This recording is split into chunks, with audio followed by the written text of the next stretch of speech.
Civil court परिसर रे जिले में अनुष्ठित है वर्षर प्रथम राष्ट्रीय लोक अदालत। ओडिशा राज्य आईन सेवा प्राधिकरण निर्देश में बलांगीर जिला समेत जिले में थिबा समस्त तालुका स्तर में चलित वर्ष प्रथम राष्ट्रीय लोक अदालत दिन 2टा समय अनुष्ठित होईछि।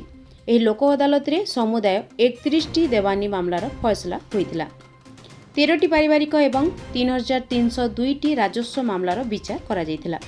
एही लोक अदालत रे जिला न्यायाधीश डॉक्टर पवित्र मोहन सामल, फैमिली कोर्ट जज श्री विक्रम केशरी पट्टनायक, अतिरिक्त जिला जज श्री हिमांशु शेखर सिंह, मुख्य विचार विभागीय अधिकारी श्री प्रियरंजन मिश्र, सिविल जज वरिष्ठ ज्योतिरंजन दास, सिविल जज वरिष्ठ जन्मेजय पटेल, अतिरिक्त सिविल जज वरिष्ठ श्रीमती अन्नपूर्णा षडंगी, सिविल जज कनिष्ठ श्री सुमित कुमार पाणिग्राही, एसडीजेएम श्री मनोज महांती, जेएमएफसी प्रकाश कुमार कर, JMFC Shrimati Lakshmi Behera, public prosecutor और समस्त वकील माने उपस्थित थिले।